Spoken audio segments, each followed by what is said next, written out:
Recovery Rockstars Uncut. What's up, and welcome to Recovery Rockstars Uncut. I'm your host, Kevin Z, and on this episode, I get the absolute pleasure of speaking with Frankie Loyal, who shares his amazing recovery journey. Frankie, he gets raw and real about his upbringing, his history with addiction, how he got sober, which is a chilling story, and he drops some knowledge around addiction recovery. Today, Frankie is living the life. He is on the hit FX show, Mayans MC. He's about to drop an album with his band Rile Collective, and he's in love with his best friend, you guys, and she is beautiful both inside and out. Mad props to Frankie, who's a straight-up recovery rock star.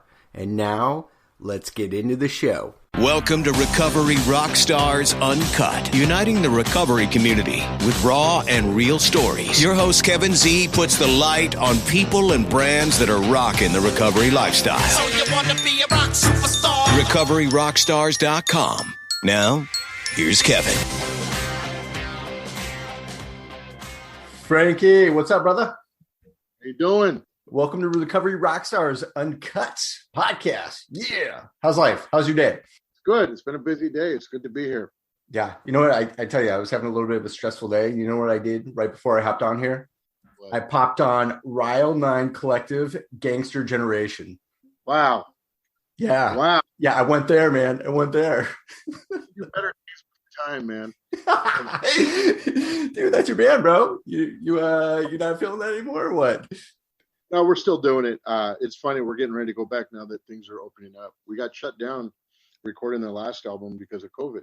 Yeah. So that really, we told the label, yeah, we'll have something for you. And they're excited. We're finally excited because filming, takes precedence over the band. And then, and I had to give them that speech all over again. I'm real sorry. We got shut down. But I mean, it was valid because everybody got shut down. Yeah, that was a crazy 2020, man. But we're going to get into your journey. Before we begin, I always start the podcast off on a positive note, man. So tell me, the best thing that's happened to you this week. Hit me. Oh, geez. Best thing that happened to me all week, I got some amazing, some direct messages from some people that kind of connect to the show. And I just got some really human, real, genuine, I felt like just some connections from people I've never met. And I guess it has to do with sometimes you forget who you are, what you do, because we're all going 100 miles an hour. And when somebody kind of reaches out from another country or something, you're just like, wow, like this just happened and we're not all that different, even though we think we are sometimes from each other, or we want to believe that, ego stuff. It's just, I just felt really connected with people that I've never met before at a time where I probably need to feel connected, Yeah. So it's huge for me. That was actually very positive. It was very humbling, very moving. That's awesome. Is that people reaching out to you because they connect with your character on the show or the Mayans, or they just connect with you in general? Well, the show for sure. I think that's probably what, kind of created the conversation, but I'd recently just lost my father in the last couple of weeks of filming, and we were going 1,000,000 miles a minute. It was just nice to, people will send their condolences, but it was also just that people even care. You know what I mean? Yeah. It was kind of like very moving because I'm starting to kind of go through that process of, just taking the acceptance part of it and his passing. So it just kind of cushions the blow a little bit. It's like, wow, the world is still a pretty cool place. There's a lot of nice people out there. Yeah, man. The human is not lost, Yeah. I'm sorry to hear about your father. Thank you. It's okay. It's been a very healing process, and it's been for the best. And that's really weird to say, when somebody passes, especially a parent, but it has been a very positive thing, I have to say. Yeah, I'm sure it's brought all your family and friends close together and, gives you guys the opportunity to celebrate him in his life. Definitely, Yeah. So I want to get into your journey. Are you from San Francisco originally? No, I actually was born out in Barstow, Apple Valley, that area. And my father was transferred up to kind of central Northern California. Mm-hmm. When I was a kid, I heard Dr. Demento. He's the guy that sang all those or had that radio station with all the satirical songs, and I heard punk rock for the first time. So I found myself in San Francisco a lot, going to punk rock shows at a very early age and getting into punk rock bands. And so I eventually moved there. I think I was 17. I just turned 18, I believe, and spent a good 20 something years, there. And it's home. I mean, it's still home, even though I've been in LA almost 20 years. They're both home. Yeah. So growing up, who are some of your biggest punk rock influences? Curious. Patti Smith and Joe Strummer all the way. Nice. Yeah. Both still are to this day. I was very fortunate enough to meet Patti Smith just walking down the street one day when I was going from one job to the next. And that was pretty mind blowing. I met David Bowie in the same street, neighborhood. And there's still people they were telling the truth back then and they're telling the truth now. So nothing has changed. It's just been cemented in truth all the more, Nice. I want to get into this, man. When did you first start drinking? When did the fun begin? Fun, to be honest with you, I was sort of a early troublemaker, but late bloomer when it came to alcohol. It was a peer pressure thing, I think. Just fit in. But I was also I grew up with a lot of pain. My old man was and I was very rebellious, and not necessarily on purpose. I just I think I thought outside the box, and that really wasn't a good fit back then. So there was a lot of clash and confrontation, and I just sort of kind of lost myself, I think, at one point. So I found it to be very, it was almost like a self-medicating ritual that I did. And it's just one of those things that just, I hid it from people for a while till I couldn't. And, I got in quite a bit of trouble sometimes, being underage drinking.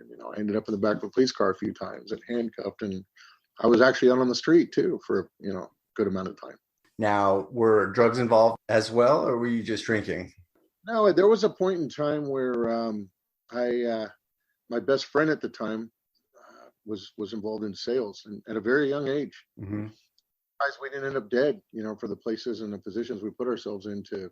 I kept an eye while he did what he did, but and it was the hard stuff. It wasn't weed or kid stuff to us. We kind of frowned upon that.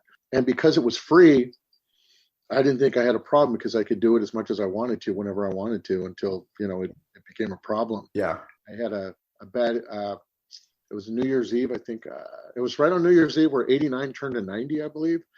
And my ticker kind of gave me some serious consequence. And I completely, out of the fear of whatever, quit drugs cold turkey. Oh, really? Alcohol was not so easy, but drugs, just, it was like, okay, I think I saw God and he said, don't come back. And it's like, I'm with you. I'm not coming back. I got you, bro. I'll see you in a few. I'm just going to stick to drinking. Wow, man. So you, when you say you're taking, you almost had a heart attack? Yeah, I was just one of those guys that, I don't eat one pizza. I'll eat 4 pizzas. Gotcha. Yep. I'm going to do the whole freaking thing. In fact, I always want to have that competition with Steve Perry about having half a Columbia up my nose. You know what I mean? It was, but the mindset at the time was, you're not going to make it past 20, and you believe that. You just, you're on all burners 100 miles an hour, and you don't really think about consequences and life and death. You're around it. I really, there was a part of me, I think I really wanted to die. And that's kind of what the conclusion I came to after all these years is I wasn't trying to die a slow death. I was really trying to check out destructively one way or another. So I want to take a step back from that, because tell me what your relationship was like with your parents. Where did this feeling of wanting to die and, running full steam ahead come from? I had a lot of resentment towards my father. Okay. We had a very rocky relationship up until the very end. Yeah. Very happy that I got to make peace with him right before he passed. And I didn't realize how much of that weighed on me and how it affected me in some of my relationships with other people, even in sobriety, It's just, it was one of those realizations. I didn't see it till, his passing was near. And it was almost like drinking when somebody goes, you might have a problem here. I don't think so. I think I got it under control, but it's until something hits your face, that thing you're searching for, like what's the source of all this pain and this deep rooted, baggage. It stemmed from that. He was part of the generation where I always use the John Bender reference. You spill paint in the garage, you're not going to get a talking to. You're going to get, an iron fist. And when he comes home from the job, he wasn't always the calmest with us.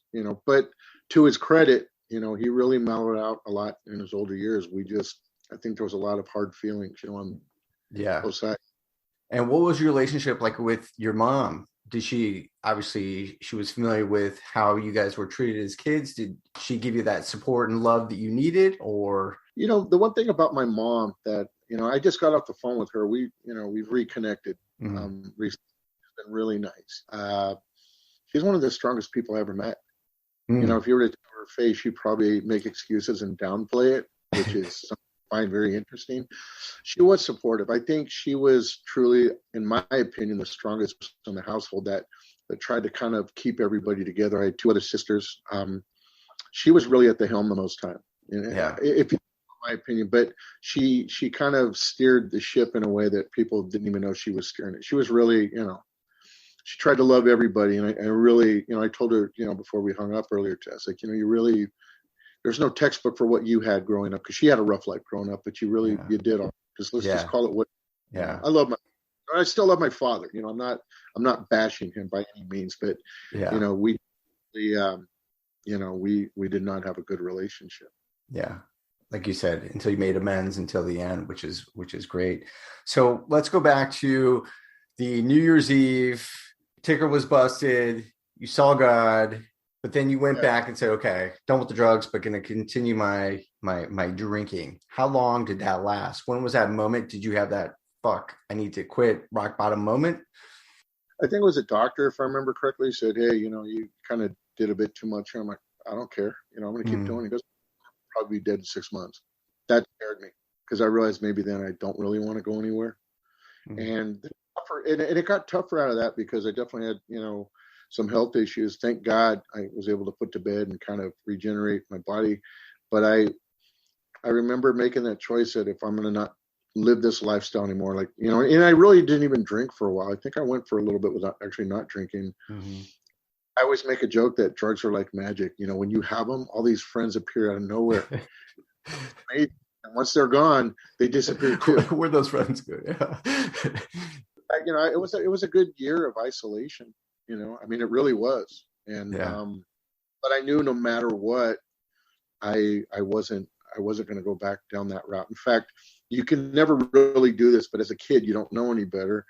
I made a pact with my friend that we were both going to kind of stay clean. And he had some issues, and he eventually passed, but it wasn't drug related, which I was happy. But he definitely, he had his struggles throughout the years, and we did stay in contact, and I still stay in contact with his family. And we were those kids that really, I think we grew up too fast for our own good, but we didn't know any better, because like I said, when I sure as heck wasn't looking for an adult to tell me what to do. Yeah.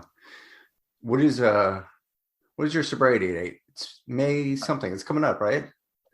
May 21st, 2002. I'll be hitting 19 years if I know how to add correctly. Yeah. Fuck yeah, man. That's got to feel amazing.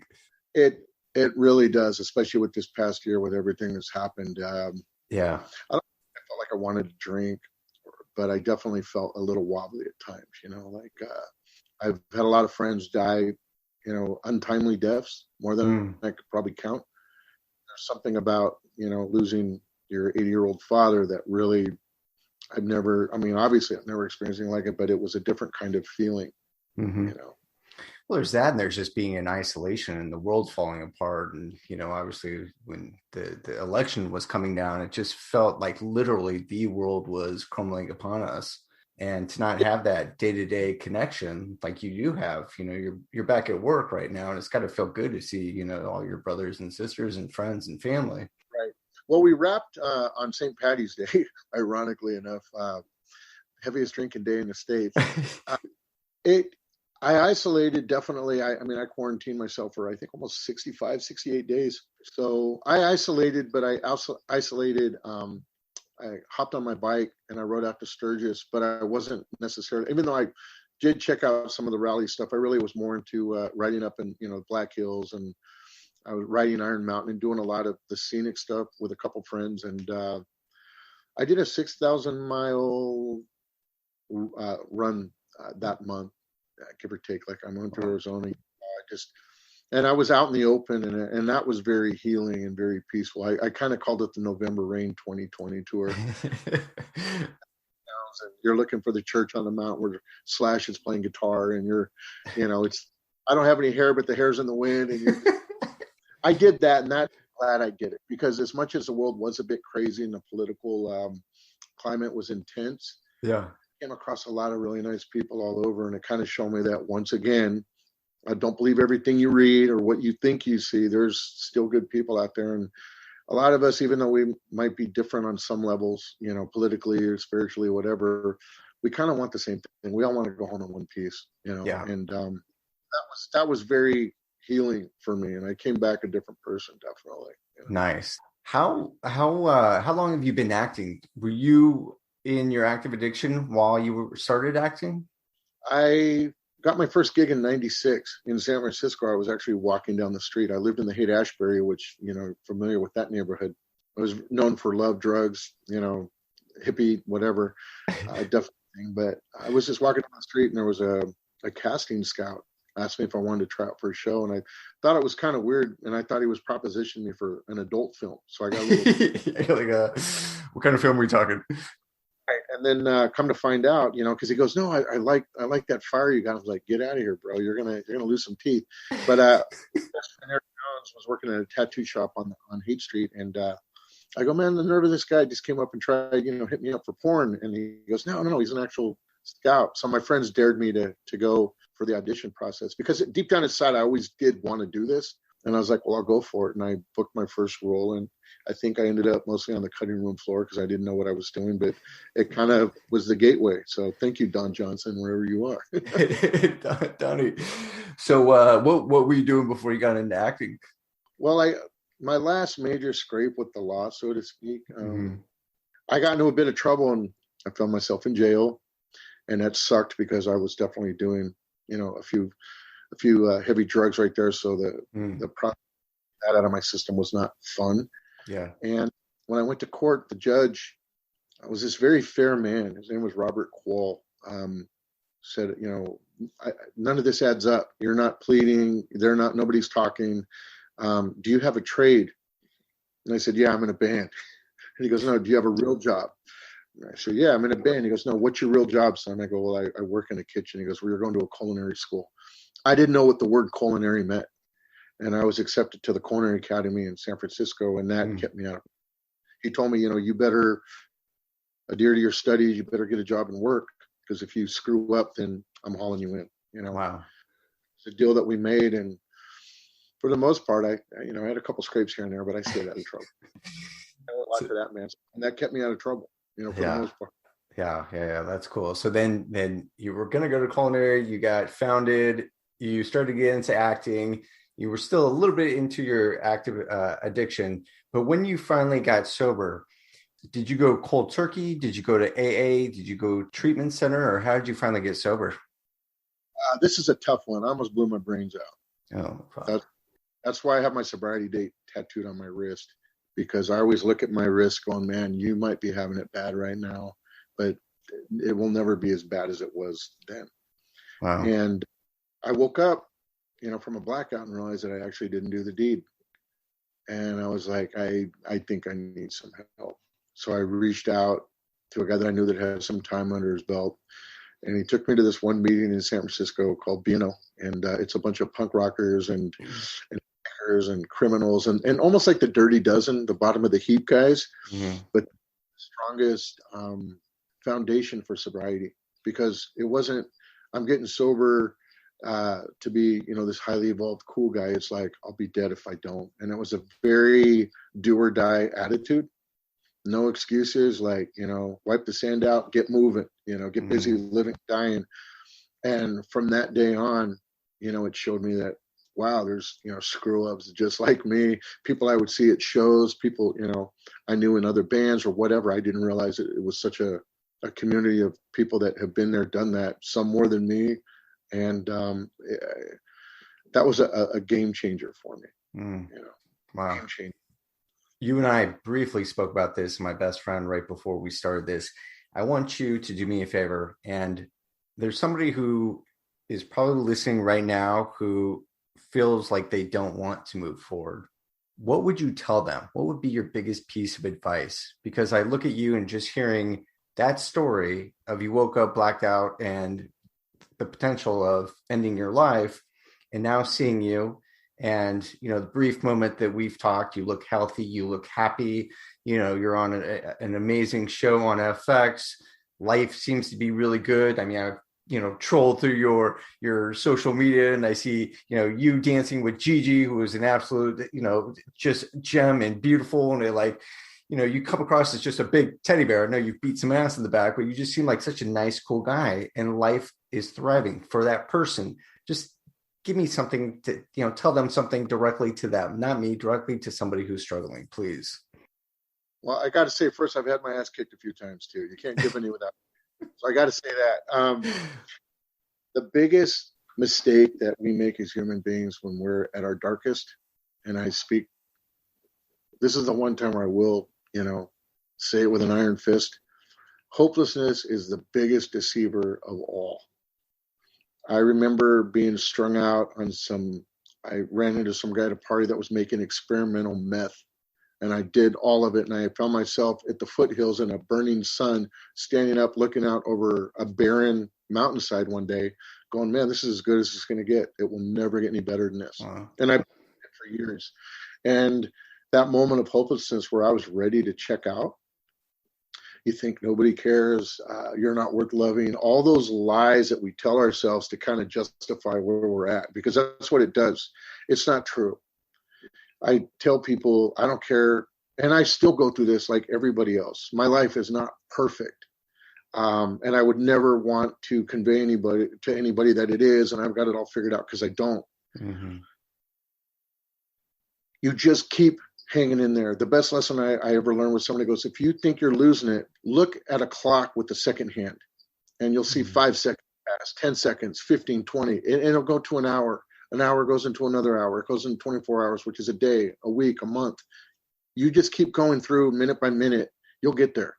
Mm-hmm. And if I think the part that scares me the most about my life now is I can't imagine if I see myself on TV or when I'm working on set, this most sobering thought is, man, you almost gave this up because you would have never been here to experience what you're experiencing if you had given up. And trust me, I know that hopelessness. I know that being told that you're not good enough, you're worthless, and you believe these things and you carry it with you, and they're bricks, they compound. But and I would hope that, you know, somebody who's out there listening loves himself enough to get help if you have to, and just know that, you know, tomorrow is another day. Like, man, we're here for a reason. It's not on accident. And that was something that took me years, you know, even with my father passing, you know, the best gift he gave me, I would have to say is a better understanding of myself. And I was able to forgive myself and other, you know, things with his passing and making peace with him that I've been waiting all my life for. I never thought it would happen, you know? So I would just say, don't give up, please, because life is really, it's still beautiful, man. You walk outside. I like hearing birds chirp. I got pet squirrels that I feed, you know, that calms me down. And there's just a lot of things out there that are really cool. And I would hate for somebody to miss, as they say, the miracle. Don't miss your miracle. Don't miss your time to shine, because it will, and they will be affected. And some of those wounds never heal when people give up on themselves, and it affects the people that are left with the residual, you know, damage, because that's what it is. 100%. Wow, that was good, man. Thank you for sharing that. And you know, I have to laugh real quick, because for me, it's all about appreciating the little things in life, that breath, you know, the fresh air, waking up in the morning, and going back to, you like hearing the birds sing. We've got this little bird that hangs out in our house, and he sings this song every morning, and my wife and I just fucking love it. It makes us so happy. You know what I mean? And then I'm kind of laughing. I feel like an old person now because I'm like, all right, we live next to a lagoon. I kind of feel like I want to become a bird watcher, man. There's fucking so many little species of birds out here. They're amazing. Anyways, thank you for sharing those that insight and speaking to somebody, because life is beautiful and there is another side, and there are people out there that are willing to lend a helping hand. And you heard it firsthand, like life can and will get better. Do me a favor, explain what life was like in active addiction in one word. Life was underwater for me. I was underwater. Underwater. Now, in one word, tell me what life is like now that you're free from addiction. Present. Yes, that's a great fucking word. That is a great word. Tell me more about that. Yeah, it's just good, bad, it's real, I was back to my father, it's like, that was painful. I felt like I was suffocating at times. There was times nothing would, running, jogging, going on a ride on the bike for 10 miles, trying to meditate. Sometimes nothing was working till it worked. But at least I know it was real. I was present for everything because I needed to be, and show up for other people too. Like I said, reconnecting with my mom and that's the part about it that people, they don't realize is medicating is numbing, and then you're underwater drowning before you know it. Then the real suffocation starts, Yeah. So what's on tap for you? I mean, there's so many good things happening in your life. What does the next year look like ahead of you? Are you currently shooting right now, your show? Or did you say that wrapped up? Wrapped up on St. Patty's Day. That was that was probably the most, I'm glad, I don't remember too many St. Patty's Days, but this one I'll always remember. We wrapped. There was a creeper, or Joseph Lucero and I, we had just wrapped our scene, and we went outside to the stages to where the clubhouse was, and they gave us our farewell, applause, and I got so many wonderful hugs. And I told them I had allergies because, trust me, I was really, it was just such a nice way to go because, like I said, I'd been carrying around in the back of my mind what was going on with my dad when he was in the hospital, and it was heavy, but I was able to leave it behind in a positive way. And I just talked with one of the, our producers, Deborah, about 3 hours ago, and I was thinking the way everybody was so good to me there. And as far as the future goes, I have an old screenplay that I put on the back burner for a while, and because once Mayans starts, it's 100%, 110%. Yeah. But there's some pieces in the storyline that didn't really seem to gel, and for some reason, with what's happened in my personal life, my father and emotions and memories or whatever, I think, some of that storyline is starting to come into place. So I'm ready to kind of buckle down and move on that, and, I'm looking forward to it. It'll be a long nights being up. I'm an insomniac anyway, so now I can work. Yeah. Not annoying my girlfriend too much because I don't sleep much, but yeah. Well, that's exciting. And then you do have a new album coming out with Rile 9 Collective too? Yeah, we have to get in there and finish everything up, and that probably will hopefully be done in about three months. Nice, man. So, the way the border situation is, it's a little tough. It's crazy. And we don't want to do the digital, all that weird. We like to see the people, like face to face. It's still that punk rock, it's got to be real. When is the last time you played in a concert? I think we played in Arizona. It was right before Mayans did the first pilot. We did a number of shows. We were going everywhere from California, San Francisco, Santa Cruz. We were bopping everywhere. Sometimes jumping one state to the next when we should have gone in a straight line. But what's the point of that? And a couple clubhouses, people we know who ride, and that was cool. Yeah. But it was sad in a way because, that was also something that kept me going before I knew that Mayans was ever going to be a possibility. I mean, we played in Mexico once, and I remember being by the wall because we were trying to, get the rest of the band over first because it was running the band. So I made sure everybody was over, and then I stayed behind and, and just looking at this one area going, man, I want so much more for this, for myself. And I always wondered if there was going to be another follow-up to the show. I knew there was, but I didn't know what it was going to be or what it was going to be called. And then ironically enough, a year later, production had to drive me back to this area because one of the guys had to drop off some props for the guys. And it was the spot where I'd stood a year before, the set was set up. And it was really, whoa, mind-blowing. Yeah. Nice, man. Nice. If people want to connect with you, where can they find you? I'm not the best social media guy, believe it or not. I'm trying. You can find me on Instagram, and you can find me on Twitter at Frankie Loyal. And I think Frankie Loyal 138 might be Twitter after the Misfits song 138. There you go. I like it. But the blue check marks, it's me. Don't believe that there's some other person who wants to talk to his fans off his real account. That's not me. Yeah. And I'm taken, so no marriage proposals. I got an awesome lady. Nice, man. Nice. Are you guys any plans to get married anytime soon, or should I not be asking that? She could be listening to this podcast. No pressure. She's a free bird. We're very much alike. Yeah. Two Kims. She's also a great musician. I knew nothing about her life as a musician and what a badass she was. She was so humble about it. Nice. And then that's a girl on Carson Daly that was super hot like some years ago. It was her.